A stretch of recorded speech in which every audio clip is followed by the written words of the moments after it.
Pauta al Día.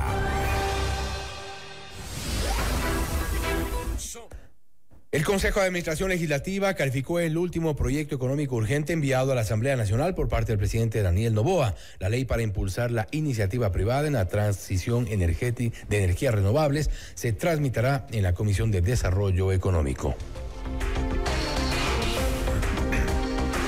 Y para hablar sobre este tema estamos ya en contacto con Pedro Velasco, integrante de la Comisión de Desarrollo Económico. El proyecto del Ejecutivo para aumentar la generación energética fue calificado por el CAL. ¿Qué implica esto y cuáles son o serían eventualmente los beneficios del proyecto? Vamos a hablar sobre este tema. Pedro, gracias por estar con nosotros. Fausto Yepes le saluda, bienvenido.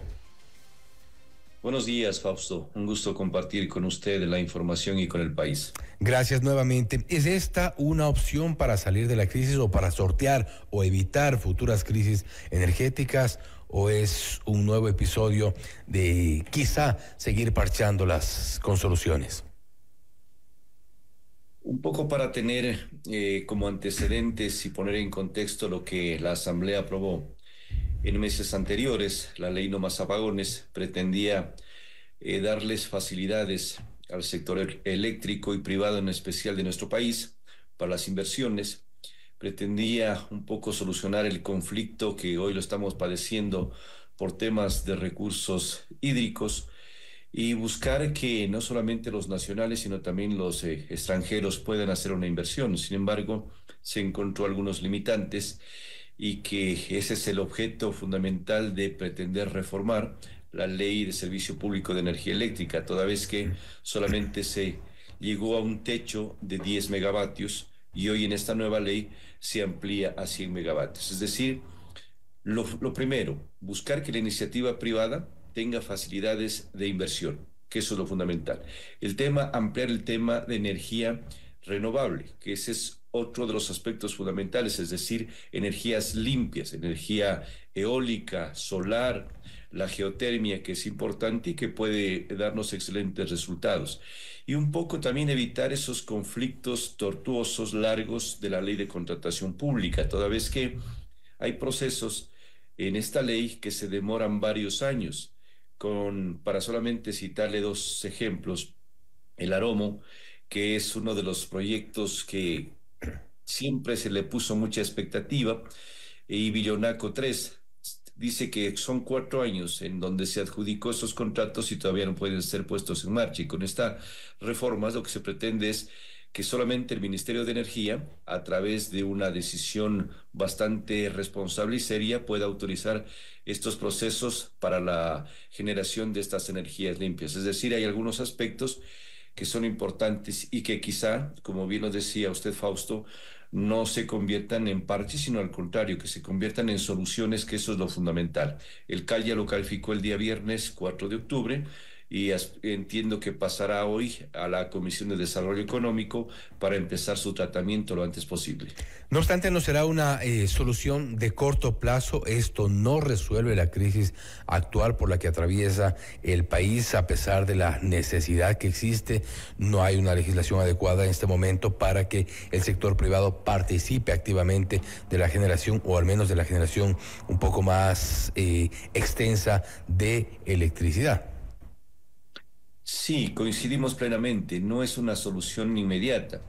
A veces en el país, por no trabajar con una verdadera planificación, nos tenemos que estar dando respuestas de acuerdo a los problemas que se van presentando. Si nosotros entendemos que el tema de la generación, de la distribución, de la comercialización de energía eléctrica es básica y fundamental, y además es un derecho de los ecuatorianos y ecuatorianas, tiene que tener precisamente una rigidez de parte del ente rector en una planificación a corto, mediano y largo plazo.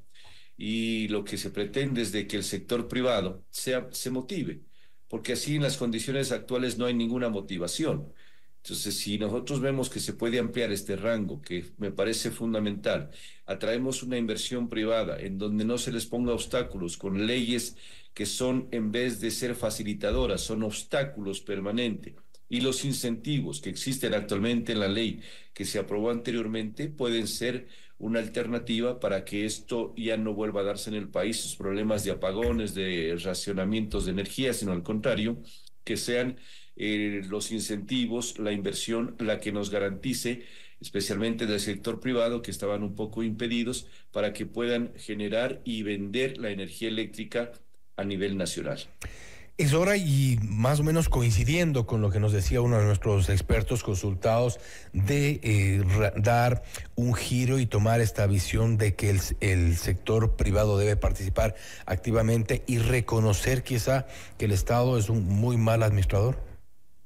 Sí, yo creo que lastimosamente algunas instituciones del sector eléctrico en el país han evidenciado un déficit en la administración de la energía eléctrica, han sido pésimos administradores. Y otro problema que hemos mirado durante largos años son los famosos contratos colectivos que se manejan al interno de estas instituciones, de estas empresas, en donde los ingresos que tienen los destinan para satisfacer estos, diría, apetitos que muchos dirigentes sindicales tienen, dejando desprotegida a la mayor parte de la población, dejando sin esos recursos que podrían invertirse en el tema de mejoramiento de las centrales hidroeléctricas, en la inversión de estas energías renovables, que ese sería otro de los aspectos importantes. Es decir, debe haber una provisión, no solamente para atender estas demandas laborales, sino también una provisión para la inversión, porque miramos, y en gran parte del país miramos, que lastimosamente hay centrales eléctricas que tienen muchísimos años y no son potencializadas, no son actualizadas, y eso necesitamos nosotros un trabajo permanente. Vemos ahora lo que ha ocurrido con las hidroeléctricas. Lamentablemente el clima, la sequía nos ha pasado factura cuando tenemos una gran cantidad de generación desde por esta vía. El gobierno ahora plantea, por ejemplo, ya el cambio de matriz energética. ¿Es este un primer paso? Yo lo veo como un primer paso y un paso importante que hay que apoyarlo, que hay de que darle todo el respaldo necesario para que ya se vaya dejando de depender del tema de los recursos hídricos naturales, de los fenómenos que nos han jugado una mala pasada en estos últimos tiempos, pero que ya necesitamos una inversión fuerte.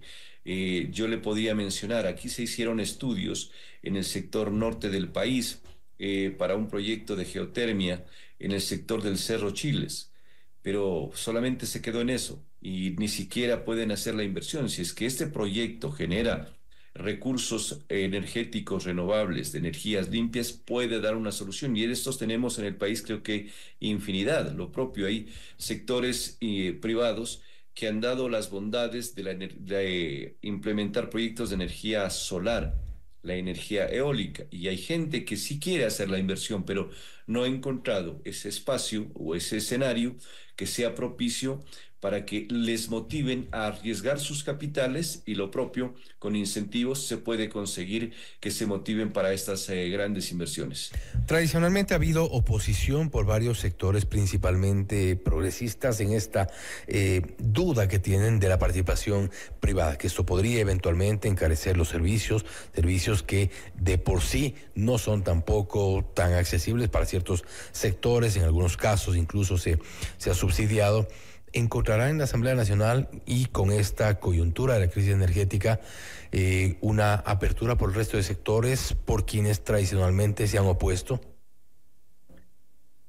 Debería ser la responsabilidad la que prime en esta propuesta de reforma o de ley económica urgente. Una responsabilidad con el país. El Ecuador demanda una decisión política que tiene que nacer del seno de la Asamblea para que se aprueben todos los cambios que se están sugiriendo y que me parece que son más necesarios que nunca.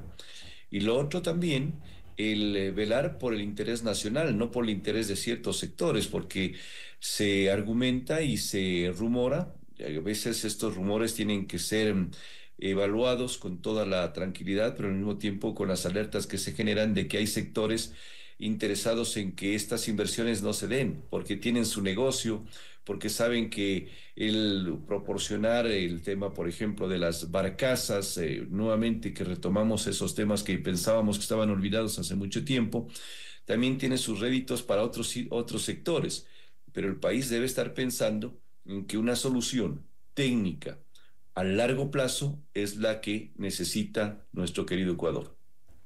¿Solución que pasa exclusivamente por un tema de leyes o hay otro tipo de trabajo que deberán hacer? Y me refiero a esto porque, aparte de lo que puede ocurrir dentro del legislativo, también hay oposición en sectores sociales, colectivos. Habrá que hacer quizá también un trabajo de campo, una socialización mayor del proyecto.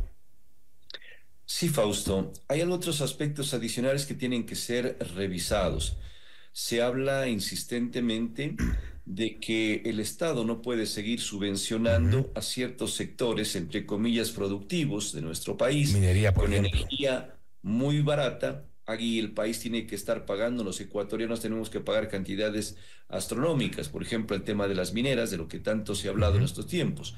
Hay necesidad de que se haga una revisión de no de las tarifas a los ecuatorianos, porque nosotros creo que estamos pagando lo que tiene que pagarse, lo que tiene que verificarse y decir, señores, ustedes tienen posibilidades, especialmente al sector productivo, de cancelar la tarifa justa, la tarifa que verdaderamente cuesta la generación y la distribución. Por lo tanto, eso también es una actividad adicional que se debe hacer.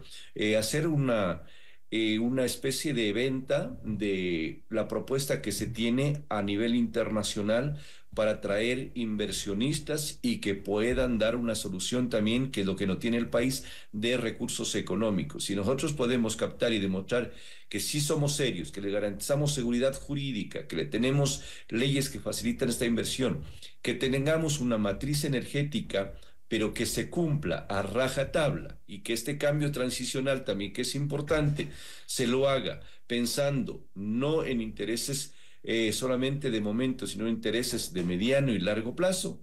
Creo que podremos estar solucionando estos inconvenientes que al país le están costando muchos recursos económicos. ¿Cómo garantizar a través de esta ley para impulsar la iniciativa privada y en la transición de energías renovables que no se incrementen excesivamente las tarifas? ¿Hay una forma o está dispuesto, está previsto dentro de la ley también ejercer un control sobre tarifas? Porque esto podría desatar en un incremento desmedido de las tarifas.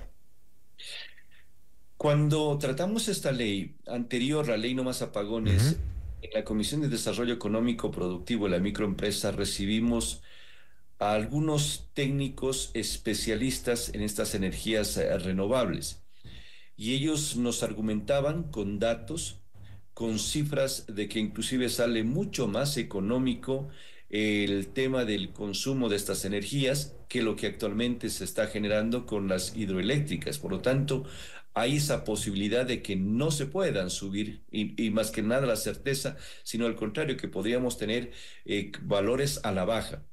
Lo que necesita el país es garantizar un servicio de calidad permanente las 24 horas del día y con tarifas accesibles a los hogares ecuatorianos, a sabiendas de que la situación económica actual es muy dura, muy difícil para todos los hogares ecuatorianos y nosotros necesitamos también un respaldo y un alivio que debe darlo el gobierno nacional. Así es que en esa línea se debe trabajar y creo que hoy va a ser la oportunidad también de recibir nuevamente en la Comisión de Desarrollo Económico Productivo valiosas sugerencias, criterios no politiqueros, porque eso ya el país está cansado, criterios eminentemente técnicos de gente que sabe, que conoce de lo que significa energía renovable y acogerlos, validarlos y trasladarlos también a la ley, porque me imagino que van a haber aportes también muy valiosos a la iniciativa que ha sido enviada por el presidente de la República. Sobre todo que se genere debate, discusión, sugerencias y principalmente soluciones para no caer nuevamente en crisis como la que estamos atravesando. Asambleísta, nuevamente gracias por haber estado con nosotros. A usted, Fausto, muchas gracias. Un feliz inicio de semana. Gracias. Igualmente ha sido Pedro Velasco, integrante de la Comisión de Desarrollo Económico de la Asamblea Nacional, hablando sobre el proyecto del Ejecutivo para incrementar la generación eléctrica por parte del sector privado, que si bien no se trata de una solución de corto plazo, podría garantizar en un futuro evitar caer en una crisis, al menos como la que está atravesando nuestro país. Se busca que se inicie el debate, sugerencias, también experiencias por parte de varios varios sectores que tengan experiencia sobre estos temas y principalmente encontrar las soluciones. Esto es Notimundo al Día, siempre bien informados.